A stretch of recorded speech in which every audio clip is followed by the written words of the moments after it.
നമസ്കാരം. അവസാനം അജ്മീർ ദർഗ വരെ എത്തി ലിംഗാന്വേഷണം. ഇത് കാരണവന്മാർ പറയുന്ന പോലെ ഒരു രാത്രി കൊണ്ട് നേരം വെളുക്കുന്ന കാര്യമല്ല. മതസ്പർദ്ധയുടെയും തീവ്ര വംശീയ വിദ്വേഷത്തിൻ്റെയും വജ്രായുധം അവരവരുടെ ഉറയിലിടാൻ പോകുന്നില്ല. കാരണം അതുമാത്രമാണ് അവരുടെ രാഷ്ട്രീയ ആയുധം. ഇപ്പോൾ പറയുന്നത് ഒരു മസ്ജിദ്, ബാബറി മസ്ജിദ് കൊണ്ട് അവസാനിച്ചു എന്നാണ് വിചാരിച്ചത്. അവസാനിച്ചിട്ടൊന്നുമില്ല. ഒരു മസ്ജിദല്ല, 10 മസ്ജിദല്ല, 100 മസ്ജിദല്ല, 15,500 മസ്ജിദിൻ്റെ കണക്കാണ് ഇപ്പോൾ പറയുന്നത്.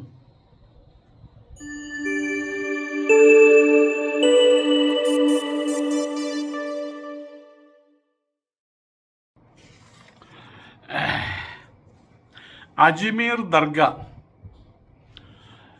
ഇപ്പം സംഘപരിവാറിൻ്റെ പ്രധാന പരിപാടി ലിംഗാന്വേഷണമാണ്. ലിംഗാന്വേഷണം ഇപ്പോൾ അജ്മീർ ദർഗ വരെ എത്തിയിട്ടുണ്ട്.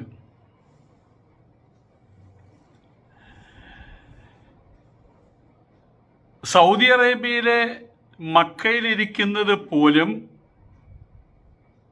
ശിവലിംഗമാണെന്ന് പറയാൻ മടിക്കാത്തവരാണ് സംഘപരിവാറുകാർ.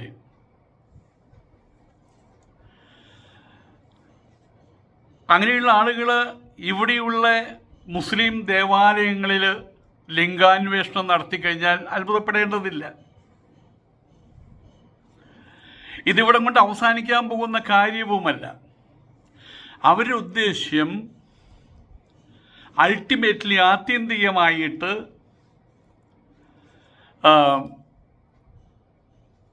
മുസ്ലിം ദേവാലയങ്ങൾ തകർക്കുക എന്നുള്ളതല്ല. അതിലുപരിയായിട്ട് അവരുടെ ലക്ഷ്യം മറ്റൊന്നാണ്. അത് നമ്മൾ കണ്ടറിയേണ്ടതുണ്ട്. ബാബറി മസ്ജിദ് തകർത്ത സമയത്ത് അവരുടെ ലക്ഷ്യം നേടിയെന്ന് അവർ കരുതിയത്. അതുകൊണ്ട് നേടാൻ കഴിഞ്ഞില്ല. ആയതുകൊണ്ട് തന്നെ മതവിദ്വേഷത്തിന്, മതസ്പർദ്ധയുടെയും തീവ്ര വംശീയ വിദ്വേഷത്തിൻ്റെയും വജ്രായുധം കൊണ്ട് നടക്കുകയാണ് അവർ. അവരുടെ ലക്ഷ്യം അർത്ഥപൂർണമാക്കി മാറ്റാൻ വേണ്ടിയിട്ട്, ലക്ഷ്യം നേടാൻ വേണ്ടിയിട്ട്. എന്താണ് വാസ്തവത്തിൽ അവരുടെ ലക്ഷ്യം?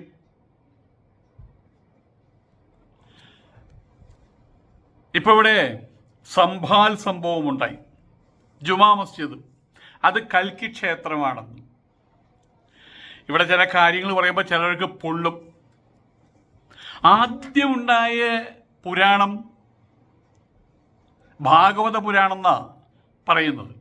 ഭാഗവതമാണ് ആദ്യമായിട്ടുണ്ടായത്.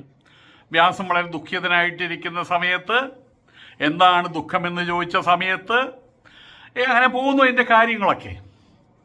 അപ്പം ആദ്യം ഗണപതിയെ കൊണ്ട് എഴുതിച്ചതാണ്, എഡിറ്റ് ചെയ്തതാണ്, വ്യാസം എഡിറ്റ് ചെയ്തതാണെന്നൊക്കെയാണ് അതിൻ്റെ വെപ്പ് ഭാഗവതം. അതിനകത്ത് മഹാനന്ദൻ്റെ കാര്യം പറയുന്നുണ്ട്.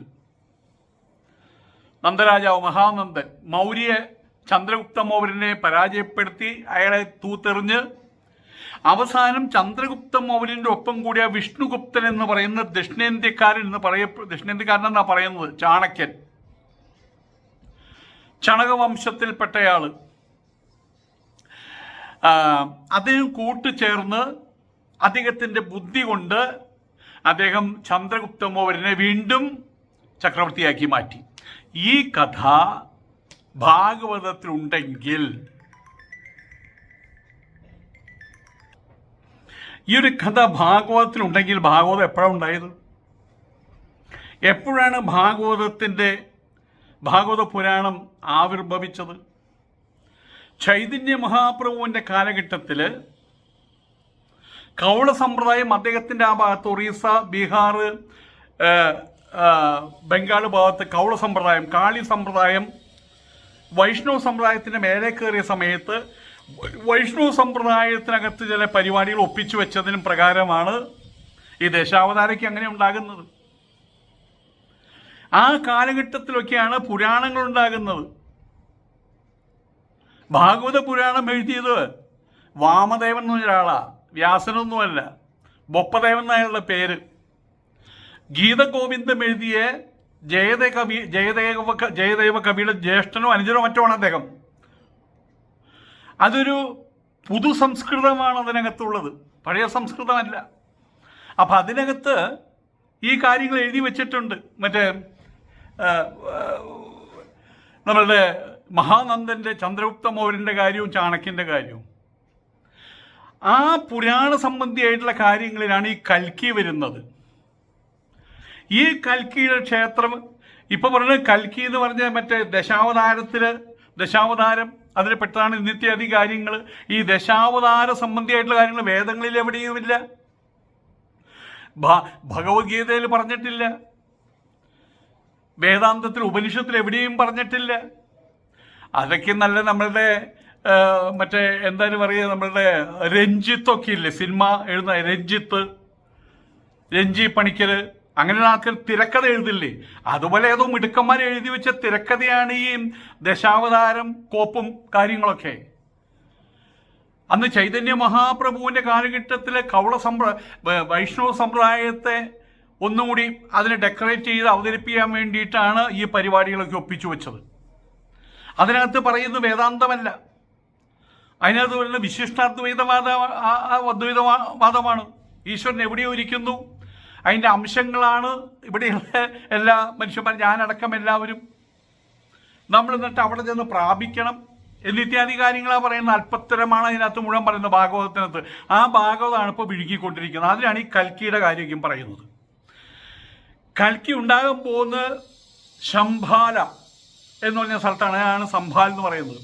അവിടെ ഉണ്ടാകാൻ പോണത് അത്രേ. അതിനെപ്പോഴേ ഒരുക്കങ്ങൾ ആരംഭിച്ചു. എന്താ ഒരുക്കങ്ങൾ? മുസ്ലിങ്ങളുടെ പള്ളികൾ മുഴുവൻ തകർക്കുക. അങ്ങനെയാണ് ഇപ്പോൾ ഇവിടെ ആദ്യം തന്നെ മുസ്ലിം പള്ളിക്കകത്ത് ആരൊരാൾ പറഞ്ഞാൽ മതി, അവിടെ മറ്റേ സാധനം കണ്ടു എന്ന്, എന്താ അവൻ്റെ ലിംഗം അവിടെ കണ്ടു എന്ന്. അവൻ്റെ ലിംഗം അവൻ്റെ കാക്കൂട്ടിലല്ലേ ഉണ്ടാവേണ്ടത്, അത് അവിടെ കണ്ടു അത്രേ. ഉടനെ തന്നെ അടുത്ത കോടതിയിൽ കേസായി. 1947 ആഗസ്റ്റ് 15 ശേഷമുള്ള എല്ലാ സംസ്ഥാപനങ്ങളും അതേപോലെ നിർത്തണമെന്ന് സുപ്രീം കോടതിയുടെ വിധിയുണ്ട്. ഏത് സുപ്രീം കോടതി? സംഘപരിവാറിന് ഏത് സുപ്രീം കോടതി? BJPക്ക് ഏത് സുപ്രീം കോടതി? അതൊക്കെ അവർ കളിപ്പാവളാക്കി മാറ്റിക്കൊണ്ടിരിക്കുകയാണ്. കളിപ്പാവളായി എന്നല്ല പറയുന്ന, ആക്കാൻ ശ്രമിച്ചുകൊണ്ടിരിക്കുകയാണ്. ഉടനെ തന്നെ ഉത്തരവിട്ടു, പരിശോധിക്ക്. അവിടെ നിന്ന് ആരംഭിക്കുകയാണ് നമ്മളുടെ ബാബറി മസ്ജിദിൻ്റെ അതേ ചരിത്രം ഇങ്ങനെ ആരംഭിക്കുന്നത്.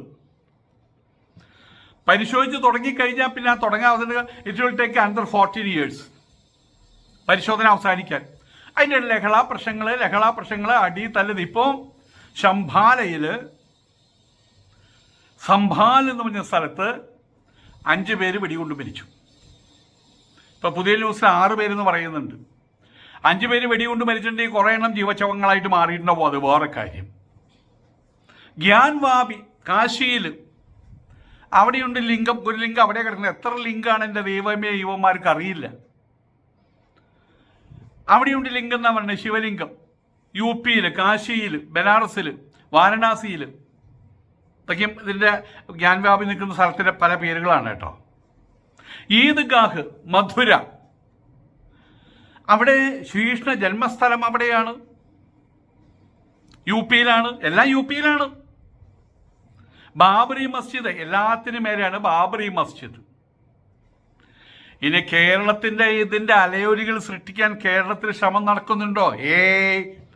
എന്ന് കരുതിയിരിക്കരുത് കേട്ടോ.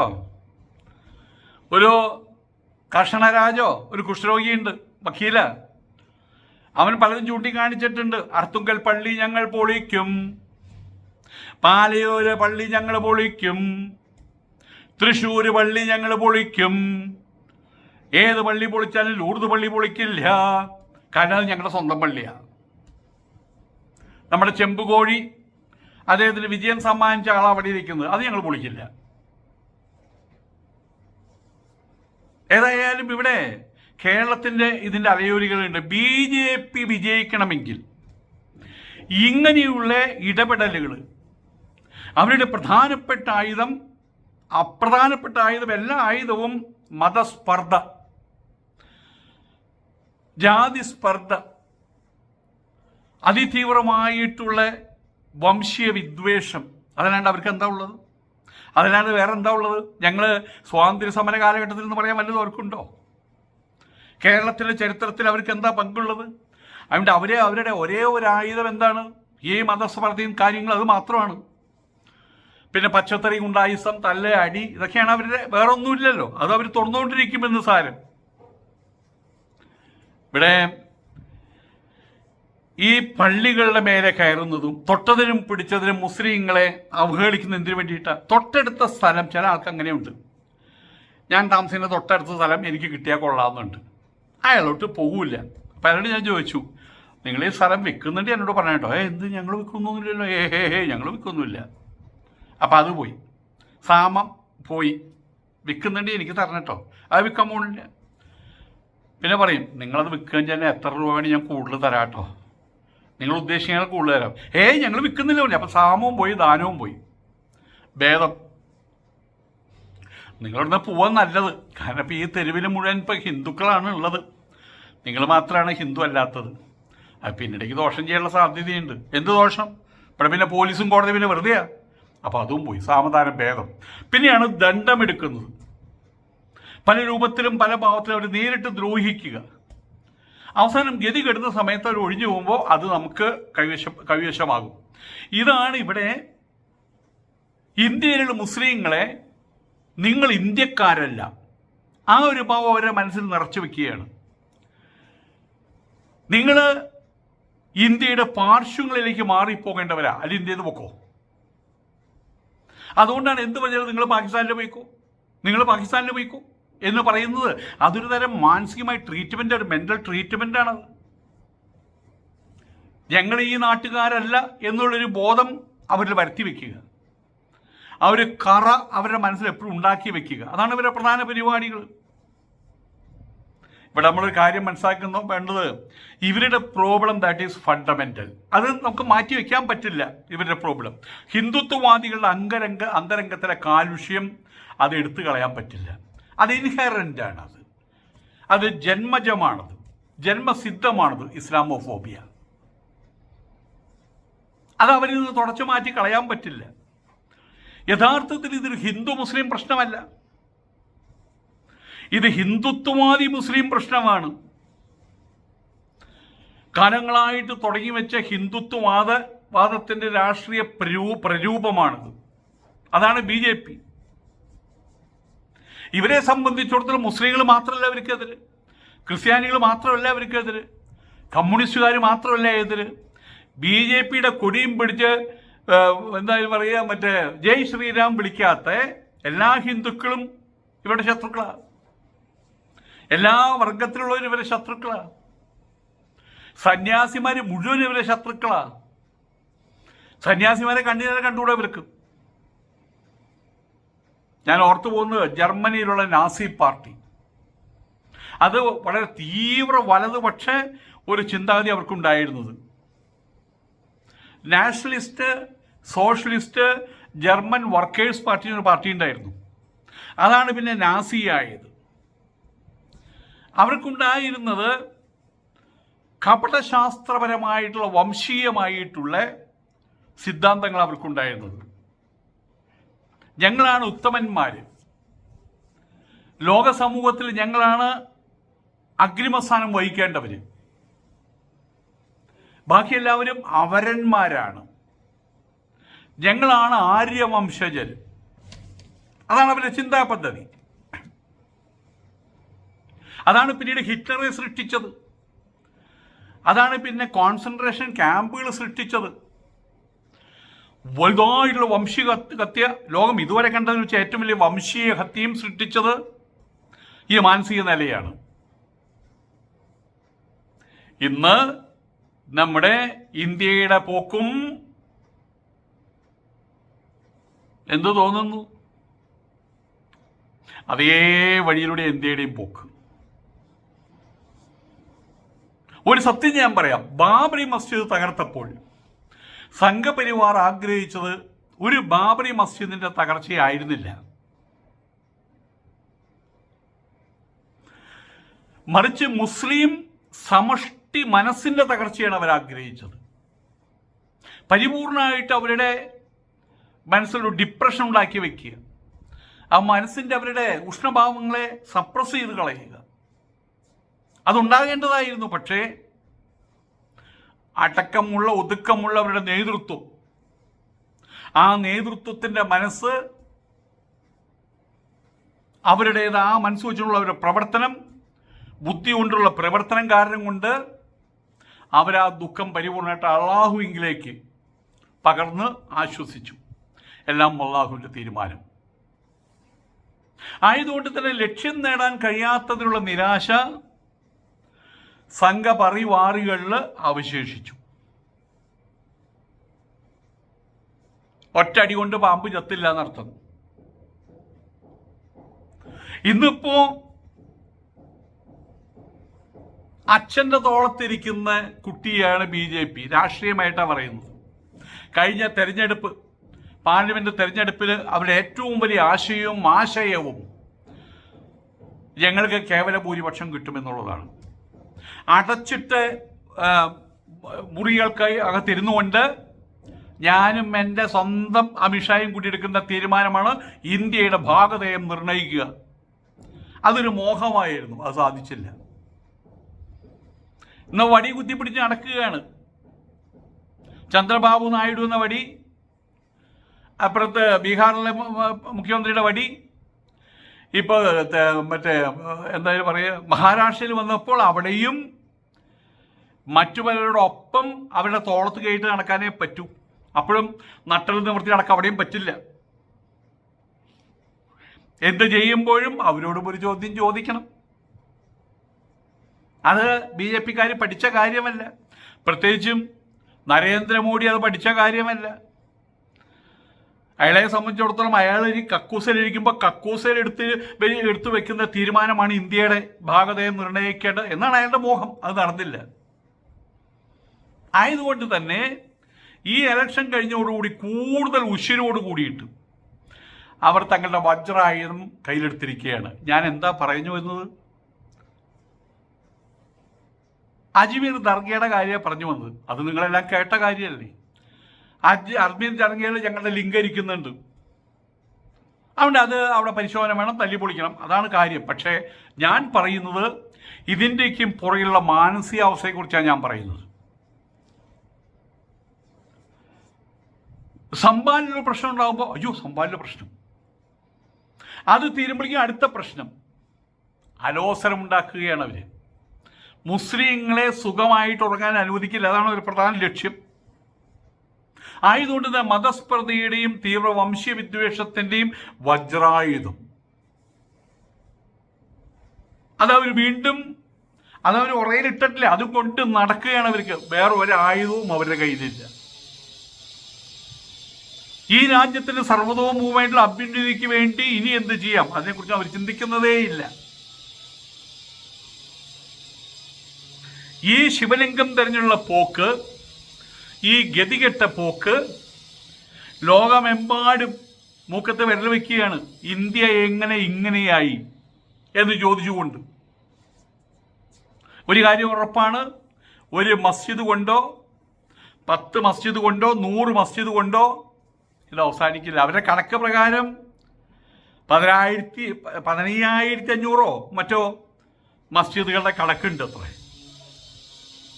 ആ ഒരു ഈ പറഞ്ഞൊരു വിവാദം ശിവലിംഗവും മസ്ജിദും അത് അവസാനിക്കണമെങ്കിൽ ഒന്നിനോ ഇവിടെയുള്ള മുസ്ലിങ്ങൾ മുഴുവൻ, അവസാനത്തെ മുസ്ലിമും അവസാനിക്കണം. അതല്ലെങ്കിൽ സംഘപരിവാർ വീഴണം, വീണ് തരിപ്പണമാകണം.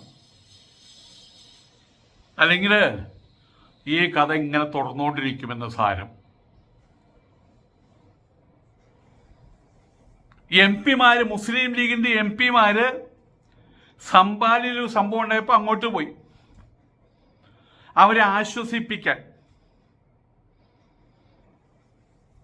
ആ സമയത്ത് പോലീസ് തടഞ്ഞു, തിരിച്ചു പോന്നു, കഴിഞ്ഞു. ഞങ്ങൾ പോയി ആശ്വസിപ്പിക്കാൻ വേണ്ടി ഞങ്ങൾ പോയി. എന്നിട്ടെന്താ പോന്നെ? അവിടെ പോകണ്ടെന്ന് പറഞ്ഞു.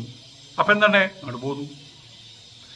ഇതൊരു സംബാൽ ആശ്വാസം കൊണ്ടോ, ബാബറി മസ്ജിദ് ആശ്വാസം കൊണ്ടോ, ഈദ് ഗഹയിൽ ആശ്വാസം കൊണ്ടോ, ഞാൻ വാബി ആശ്വാസം കൊണ്ടോ അവസാനിക്കുന്ന കേസല്ല ഇത്. ഹിന്ദുത്വവാദികളെ സംബന്ധിച്ചിടത്തോളം അവരുടെ ഏറ്റവും വലിയ ആഗ്രഹം ഹിന്ദുക്കളെ മുഴുവൻ ഹിന്ദുത്വവാദികളാക്കുക എന്നുള്ളതാണ്.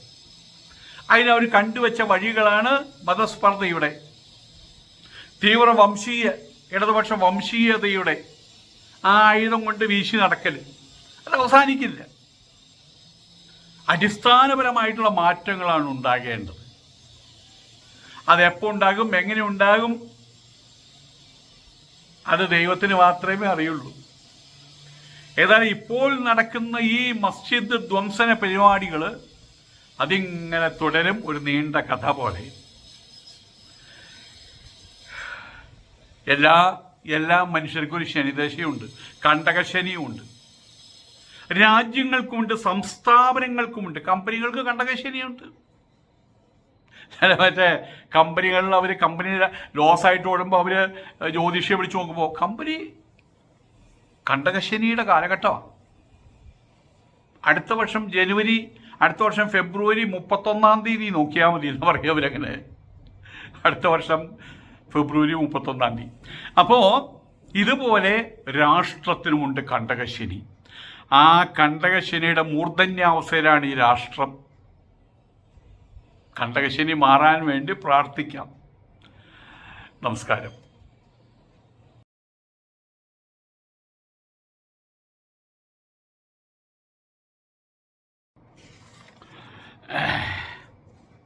അജ്മീർ ദർഗ ഇപ്പം സംഘപരിവാറിൻ്റെ പ്രധാന പരിപാടി ലിംഗാന്വേഷണമാണ്. ലിംഗാന്വേഷണം ഇപ്പോൾ അജ്മീർ ദർഗ വരെ എത്തിയിട്ടുണ്ട്.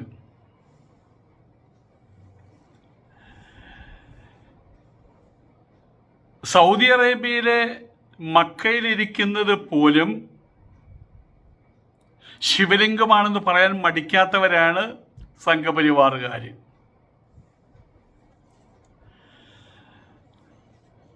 അങ്ങനെയുള്ള ആളുകൾ ഇവിടെയുള്ള മുസ്ലിം ദേവാലയങ്ങളിൽ ലിംഗാന്വേഷണം നടത്തിക്കഴിഞ്ഞാൽ അത്ഭുതപ്പെടേണ്ടതില്ല.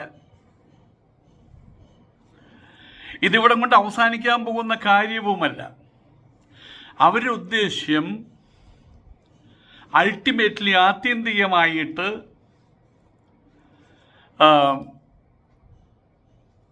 മുസ്ലിം ദേവാലയങ്ങൾ തകർക്കുക എന്നുള്ളതല്ല. അതിലുപരിയായിട്ട് അവരുടെ ലക്ഷ്യം മറ്റൊന്നാണ്. അത് നമ്മൾ കണ്ടറിയേണ്ടതുണ്ട്. ബാബറി മസ്ജിദ് തകർത്ത സമയത്ത് അവരുടെ ലക്ഷ്യം നേടിയെന്ന് അവർ കരുതിയത്. അതുകൊണ്ട് നേടാൻ കഴിഞ്ഞില്ല. ആയതുകൊണ്ട് തന്നെ മതവിദ്വേഷത്തിന്, മതസ്പർദ്ധയുടെയും തീവ്ര വംശീയ വിദ്വേഷത്തിൻ്റെയും വജ്രായുധം കൊണ്ട് നടക്കുകയാണ് അവർ. അവരുടെ ലക്ഷ്യം അർത്ഥപൂർണമാക്കി മാറ്റാൻ വേണ്ടിയിട്ട്, ലക്ഷ്യം നേടാൻ വേണ്ടിയിട്ട്. എന്താണ് വാസ്തവത്തിൽ അവരുടെ ലക്ഷ്യം?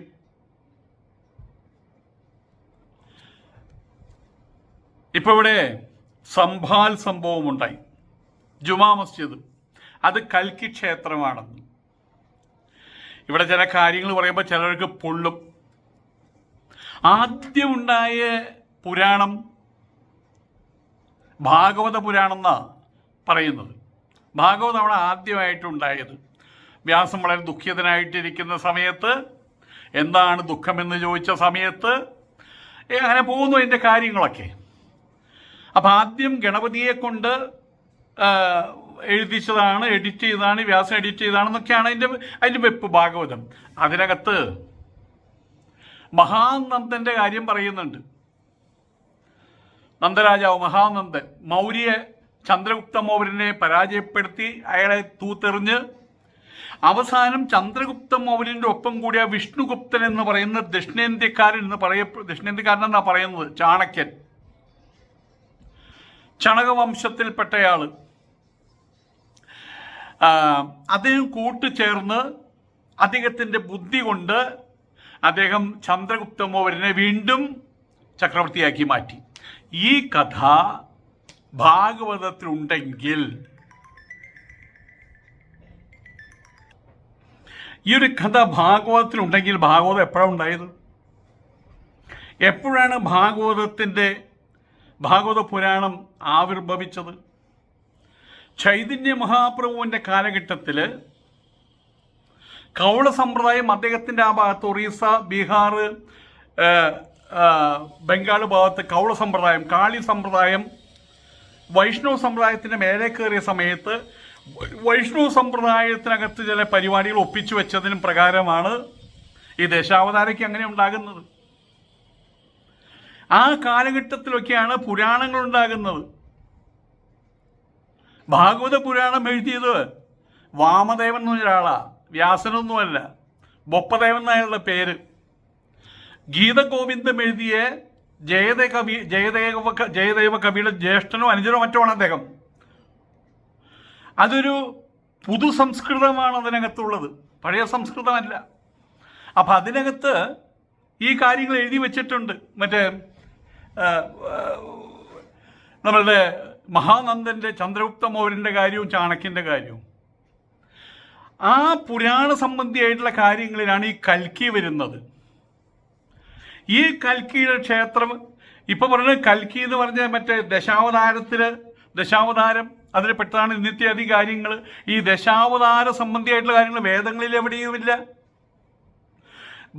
ഭഗവത്ഗീതയിൽ പറഞ്ഞിട്ടില്ല, വേദാന്തത്തിൽ ഉപനിഷത്തിൽ എവിടെയും പറഞ്ഞിട്ടില്ല.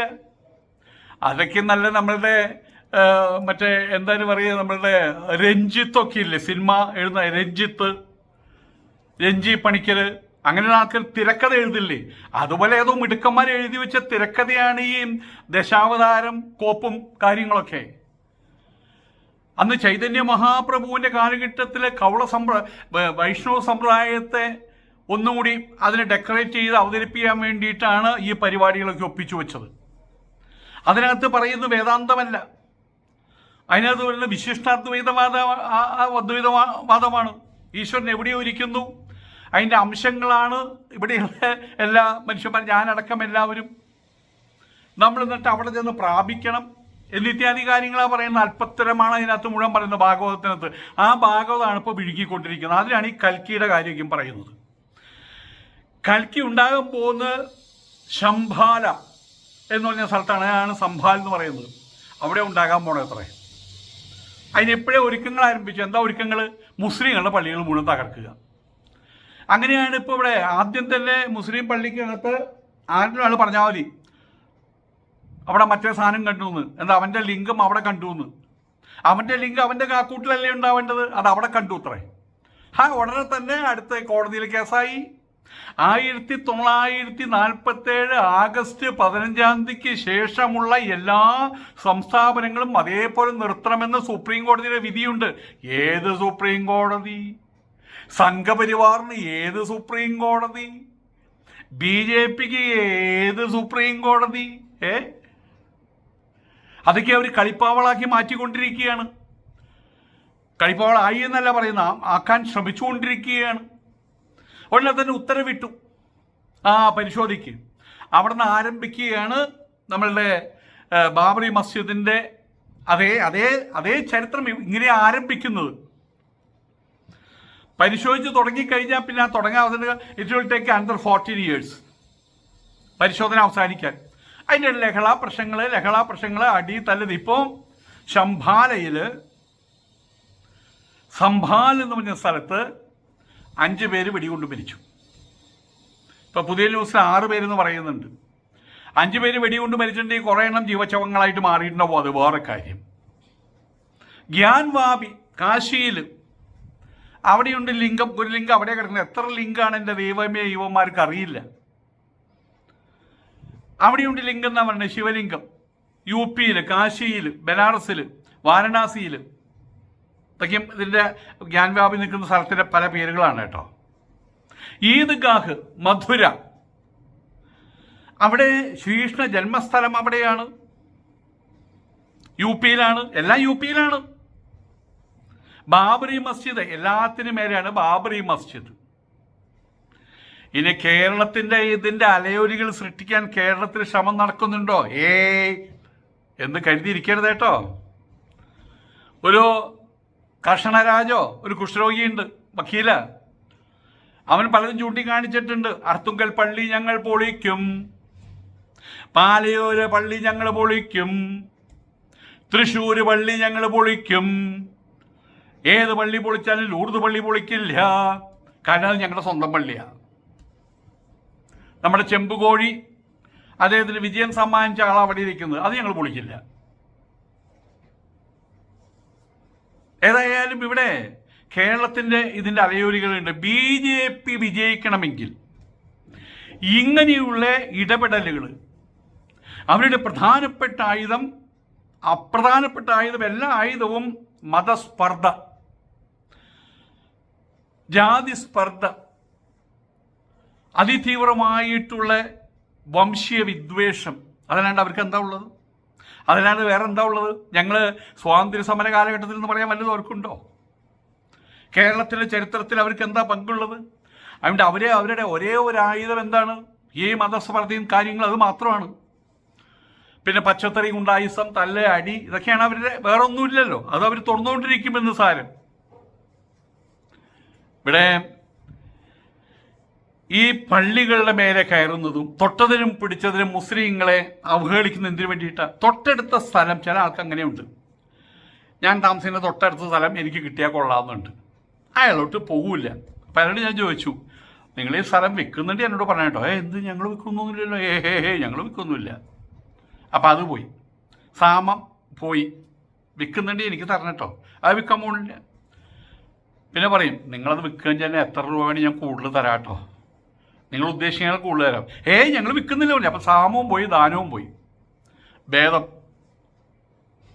നിങ്ങളിവിടുന്ന് പോവാൻ നല്ലത്. കാരണം ഇപ്പം ഈ തെരുവിൽ മുഴുവൻ ഇപ്പം ഹിന്ദുക്കളാണ് ഉള്ളത്, നിങ്ങൾ മാത്രമാണ് ഹിന്ദു അല്ലാത്തത്.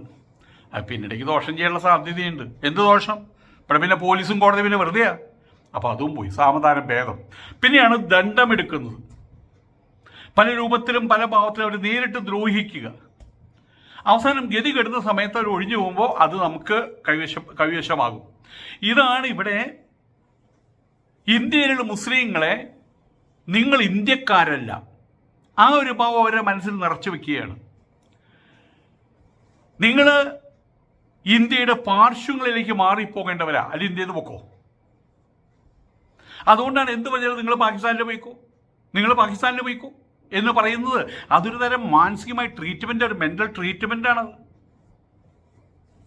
ഞങ്ങൾ ഈ നാട്ടുകാരല്ല എന്നുള്ളൊരു ബോധം അവരിൽ വരുത്തി വയ്ക്കുക, ആ ഒരു കറ അവരുടെ മനസ്സിൽ എപ്പോഴും ഉണ്ടാക്കി വയ്ക്കുക. അതാണ് ഇവരുടെ പ്രധാന പരിപാടികൾ. ഇവിടെ നമ്മളൊരു കാര്യം മനസ്സിലാക്കുന്നു വേണ്ടത്, ഇവരുടെ പ്രോബ്ലം ദാറ്റ് ഈസ് ഫണ്ടമെൻ്റൽ. അത് നമുക്ക് മാറ്റി വയ്ക്കാൻ പറ്റില്ല. ഇവരുടെ പ്രോബ്ലം ഹിന്ദുത്വവാദികളുടെ അന്തരംഗത്തിലെ കാലുഷ്യം, അത് എടുത്തു കളയാൻ പറ്റില്ല. അത് ഇൻഹെറൻ്റാണ്, അത് ജന്മജമാണത്, ജന്മസിദ്ധമാണത്. ഇസ്ലാമോഫോബിയ അത് അവരിൽ നിന്ന് തുടച്ചു മാറ്റി കളയാൻ പറ്റില്ല. യഥാർത്ഥത്തിൽ ഇതൊരു ഹിന്ദു മുസ്ലിം പ്രശ്നമല്ല, ഇത് ഹിന്ദുത്വവാദി മുസ്ലിം പ്രശ്നമാണ്. കാലങ്ങളായിട്ട് തുടങ്ങി വെച്ച ഹിന്ദുത്വവാദത്തിൻ്റെ രാഷ്ട്രീയ പ്രരൂപമാണിത്. അതാണ് BJP. ഇവരെ സംബന്ധിച്ചിടത്തോളം മുസ്ലിങ്ങൾ മാത്രമല്ല അവർക്കെതിര്, ക്രിസ്ത്യാനികൾ മാത്രമല്ല അവർക്കെതിര്, കമ്മ്യൂണിസ്റ്റുകാർ മാത്രമല്ല എതിര്. BJPയുടെ കൊടിയും പിടിച്ച് എന്താ പറയുക, മറ്റേ ജയ് ശ്രീരാം വിളിക്കാത്ത എല്ലാ ഹിന്ദുക്കളും ഇവരുടെ ശത്രുക്കളാണ്. എല്ലാ വർഗത്തിലുള്ളവരും ഇവരെ ശത്രുക്കളാണ്. സന്യാസിമാർ മുഴുവൻ ഇവരെ ശത്രുക്കളാണ്. സന്യാസിമാരെ കണ്ടുകൂടെ ഇവർക്ക്. ഞാൻ ഓർത്തു പോകുന്നത് ജർമ്മനിയിലുള്ള നാസി പാർട്ടി, അത് വളരെ തീവ്ര വലതുപക്ഷ ഒരു ചിന്താഗതി അവർക്കുണ്ടായിരുന്നത്. Nationalist, socialist, German workers party ഒരു പാർട്ടി ഉണ്ടായിരുന്നു. അതാണ് പിന്നെ നാസി ആയത്. അവർക്കുണ്ടായിരുന്നത് കപടശാസ്ത്രപരമായിട്ടുള്ള വംശീയമായിട്ടുള്ള സിദ്ധാന്തങ്ങൾ അവർക്കുണ്ടായിരുന്നത്. ഞങ്ങളാണ് ഉത്തമന്മാർ, ലോക സമൂഹത്തിൽ ഞങ്ങളാണ് അഗ്രിമസ്ഥാനം വഹിക്കേണ്ടവർ, ബാക്കി എല്ലാവരും അവരന്മാരാണ്, ഞങ്ങളാണ് ആര്യവംശജർ. അതാണ് അവരുടെ ചിന്താ പദ്ധതി. അതാണ് പിന്നീട് ഹിറ്റ്ലറെ സൃഷ്ടിച്ചത്. അതാണ് പിന്നെ കോൺസെൻട്രേഷൻ ക്യാമ്പുകൾ സൃഷ്ടിച്ചത്. വലുതായിട്ടുള്ള വംശീയ ഹത്യ, ലോകം ഇതുവരെ കണ്ടതെന്ന് വെച്ചാൽ ഏറ്റവും വലിയ വംശീയ ഹത്യയും സൃഷ്ടിച്ചത് ഈ മാനസിക നിലയാണ്. ഇന്ന് നമ്മുടെ ഇന്ത്യയുടെ പോക്കും എന്തു തോന്നുന്നു? അതേ വഴിയിലൂടെ ഇന്ത്യയുടെയും പോക്ക്. ഒരു സത്യം ഞാൻ പറയാം, ബാബറി മസ്ജിദ് തകർത്തപ്പോൾ സംഘപരിവാർ ആഗ്രഹിച്ചത് ഒരു ബാബറി മസ്ജിദിന്റെ തകർച്ചയായിരുന്നില്ല, മറിച്ച് മുസ്ലിം സമഷ്ടി മനസ്സിന്റെ തകർച്ചയാണ് അവർ ആഗ്രഹിച്ചത്. പരിപൂർണമായിട്ട് അവരുടെ മനസ്സിലൊരു ഡിപ്രഷൻ ഉണ്ടാക്കി വെക്കുക, ആ മനസ്സിന്റെ അവരുടെ ഉഷ്ണഭാവങ്ങളെ സപ്രസ് ചെയ്ത് കളയുക, അതുണ്ടാകേണ്ടതായിരുന്നു. പക്ഷേ അടക്കമുള്ള ഒതുക്കമുള്ള അവരുടെ നേതൃത്വം, ആ നേതൃത്വത്തിന്റെ മനസ്സ്, അവരുടേത് ആ മനസ്സ് വെച്ചുള്ള അവരുടെ പ്രവർത്തനം, ബുദ്ധി കൊണ്ടുള്ള പ്രവർത്തനം കാരണം കൊണ്ട് അവരാ ദുഃഖം പരിപൂർണമായിട്ട് അള്ളാഹുവിലേക്ക് പകർന്ന് ആശ്വസിച്ചു. എല്ലാം അള്ളാഹുവിൻ്റെ തീരുമാനം ആയതുകൊണ്ട് തന്നെ ലക്ഷ്യം നേടാൻ കഴിയാത്തതിനുള്ള നിരാശ സംഘപരിവാറികളിൽ അവശേഷിച്ചു. ഒറ്റടി കൊണ്ട് പാമ്പ് ചത്തില്ല എന്നർത്ഥം. ഇന്നിപ്പോ അച്ഛൻ്റെ തോളത്തിരിക്കുന്ന കുട്ടിയാണ് BJP. രാഷ്ട്രീയമായിട്ടാണ് പറയുന്നത്. കഴിഞ്ഞ തെരഞ്ഞെടുപ്പ്, പാർലമെന്റ് തെരഞ്ഞെടുപ്പിൽ അവരുടെ ഏറ്റവും വലിയ ആശയവും ഞങ്ങൾക്ക് കേവല ഭൂരിപക്ഷം കിട്ടുമെന്നുള്ളതാണ്. അടച്ചിട്ട് മുറികൾക്കായി അകത്തിരുന്നുകൊണ്ട് ഞാനും എൻ്റെ സ്വന്തം അമിത്ഷായും കൂടി എടുക്കുന്ന തീരുമാനമാണ് ഇന്ത്യയുടെ ഭാഗധേയം നിർണയിക്കുക. അതൊരു മോഹമായിരുന്നു, അത് സാധിച്ചില്ല. ഇന്ന് വടി കുത്തിപ്പിടിച്ച് നടക്കുകയാണ്. ചന്ദ്രബാബു നായിഡു എന്ന വടി, അപ്പുറത്ത് ബീഹാറിലെ മുഖ്യമന്ത്രിയുടെ വടി, ഇപ്പോൾ മറ്റേ എന്തായാലും പറയുക മഹാരാഷ്ട്രയിൽ വന്നപ്പോൾ അവിടെയും മറ്റു പലരോടൊപ്പം അവരുടെ തോളത്ത് കയറ്റി നടക്കാനേ പറ്റൂ. അപ്പോഴും നട്ടൽ നിവർത്തി നടക്കാൻ അവിടെയും പറ്റില്ല. എന്ത് ചെയ്യുമ്പോഴും അവരോടും ഒരു ചോദ്യം ചോദിക്കണം. അത് BJPക്കാർ പഠിച്ച കാര്യമല്ല, പ്രത്യേകിച്ചും നരേന്ദ്രമോദി അത് പഠിച്ച കാര്യമല്ല. അയാളെ സംബന്ധിച്ചിടത്തോളം അയാൾ ഈ കക്കൂസയിലിരിക്കുമ്പോൾ കക്കൂസയിൽ എടുത്തു വെക്കുന്ന തീരുമാനമാണ് ഇന്ത്യയുടെ ഭാഗധേയം നിർണ്ണയിക്കേണ്ടത് എന്നാണ് അയാളുടെ മോഹം. അത് നടന്നില്ല. ആയതുകൊണ്ട് തന്നെ ഈ ഇലക്ഷൻ കഴിഞ്ഞതോടുകൂടി കൂടുതൽ ഉശിരോട് കൂടിയിട്ട് അവർ തങ്ങളുടെ വജ്രായുധം കയ്യിലെടുത്തിരിക്കുകയാണ്. ഞാൻ എന്താ പറഞ്ഞു വരുന്നത്? അജ്മീർ ദർഗയുടെ കാര്യമാണ് പറഞ്ഞു വന്നത്. അത് നിങ്ങളെല്ലാം കേട്ട കാര്യമല്ലേ. അജ്മീർ ദർഗയിൽ ഞങ്ങളുടെ ലിങ്ക് ഇരിക്കുന്നുണ്ട്. അതുകൊണ്ട് അത് അവിടെ പരിശോധന വേണം, തല്ലിപ്പൊളിക്കണം, അതാണ് കാര്യം. പക്ഷേ ഞാൻ പറയുന്നത് ഇതിൻ്റെയൊക്കെയും പുറകിലുള്ള മാനസികാവസ്ഥയെക്കുറിച്ചാണ് ഞാൻ പറയുന്നത്. സംഭാലിലൊരു പ്രശ്നം ഉണ്ടാകുമ്പോൾ അയ്യോ സംഭാലിലെ പ്രശ്നം, അത് തീരുമ്പോഴേക്കും അടുത്ത പ്രശ്നം. അലോസരം ഉണ്ടാക്കുകയാണ് അവർ. മുസ്ലിങ്ങളെ സുഖമായിട്ട് ഉറങ്ങാൻ അനുവദിക്കില്ല, അതാണ് ഒരു പ്രധാന ലക്ഷ്യം. ആയതുകൊണ്ട് തന്നെ മതസ്പർദ്ധയുടെയും തീവ്ര വംശീയ വിദ്വേഷത്തിൻ്റെയും വജ്രായുധം അതവർ വീണ്ടും അതവർ ഉറയിലിട്ടിട്ടില്ല, അതുകൊണ്ട് നടക്കുകയാണ് അവർക്ക്. വേറെ ഒരു ആയുധവും അവരുടെ കയ്യിലില്ല. ഈ രാജ്യത്തിന് സർവ്വതോമുഖമായിട്ടുള്ള അഭ്യുന്നതിക്ക് വേണ്ടി ഇനി എന്ത് ചെയ്യാം അതിനെക്കുറിച്ച് അവർ ചിന്തിക്കുന്നതേ ഇല്ല. ഈ ശിവലിംഗം തെരഞ്ഞുള്ള പോക്ക്, ഈ ഗതികെട്ട പോക്ക് ലോകമെമ്പാടും മൂക്കത്ത് വിരൽ വയ്ക്കുകയാണ്. ഇന്ത്യ എങ്ങനെ ഇങ്ങനെയായി എന്ന് ചോദിച്ചുകൊണ്ട്. ഒരു കാര്യം ഉറപ്പാണ്, ഒരു മസ്ജിദ് കൊണ്ടോ 10 മസ്ജിദ് കൊണ്ടോ 100 മസ്ജിദ് കൊണ്ടോ ഇത് അവസാനിക്കില്ല. അവരുടെ കണക്ക് പ്രകാരം 15,500 മറ്റോ മസ്ജിദുകളുടെ കണക്കുണ്ട് അത്ര. ആ ഒരു ഈ പറഞ്ഞൊരു വിവാദം ശിവലിംഗവും മസ്ജിദും അത് അവസാനിക്കണമെങ്കിൽ ഒന്നിനോ ഇവിടെയുള്ള മുസ്ലിങ്ങൾ മുഴുവൻ അവസാനത്തെ മുസ്ലിമും അവസാനിക്കണം. അതല്ലെങ്കിൽ സംഘപരിവാർ വീഴണം, വീണ് തരിപ്പണമാകണം. അല്ലെങ്കിൽ ഈ കഥ ഇങ്ങനെ തുടർന്നുകൊണ്ടിരിക്കുമെന്ന് സാരം. MP-മാര്, മുസ്ലിം ലീഗിൻ്റെ MP-മാര് സംഭാലിലൊരു സംഭവം ഉണ്ടായപ്പോൾ അങ്ങോട്ട് പോയി അവരെ ആശ്വസിപ്പിക്കാൻ.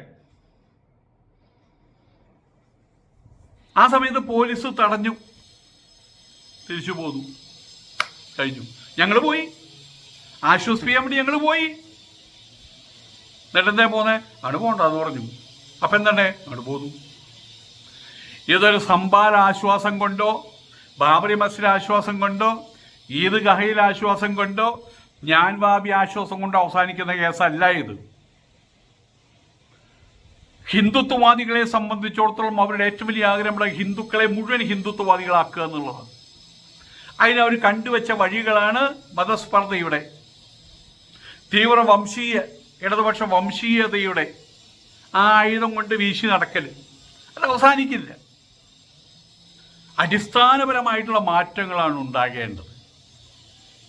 അതെപ്പോൾ ഉണ്ടാകും, എങ്ങനെ ഉണ്ടാകും, അത് ദൈവത്തിന് മാത്രമേ അറിയുള്ളൂ.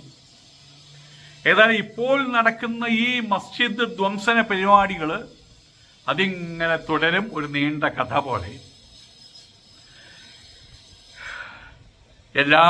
എല്ലാ മനുഷ്യർക്കും ഒരു ശനിദശയുണ്ട്, കണ്ടകശനിയുമുണ്ട്. രാജ്യങ്ങൾക്കുമുണ്ട്, സംസ്ഥാപനങ്ങൾക്കുമുണ്ട്. കമ്പനികൾക്ക് കണ്ടകശനിയുണ്ട്. മറ്റേ കമ്പനികളിൽ കമ്പനി ലോസ് ആയിട്ട് ഓടുമ്പോൾ അവർ ജ്യോതിഷിയെ വിളിച്ചു നോക്കുമ്പോൾ കമ്പനി കണ്ടകശനിയുടെ കാലഘട്ടമാണ്. അടുത്ത വർഷം ഫെബ്രുവരി 31 നോക്കിയാൽ മതി എന്ന് പറയും അവരങ്ങനെ. അടുത്ത വർഷം ഫെബ്രുവരി 31. അപ്പോൾ ഇതുപോലെ രാഷ്ട്രത്തിനുമുണ്ട് കണ്ടകശനി. ആ കണ്ടകശനിയുടെ മൂർധന്യാവസ്ഥയിലാണ് ഈ രാഷ്ട്രം. കണ്ടകശനി മാറാൻ വേണ്ടി പ്രാർത്ഥിക്കാം. നമസ്കാരം.